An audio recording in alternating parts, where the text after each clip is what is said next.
Hello. I have a lot of birds in my backyard and I make sure that they have food.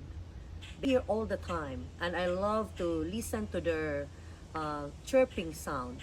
So I always make sure that I buy this. This is Birds Feed. I always get it on sale. So I wanted them to be happy because birds brings good luck.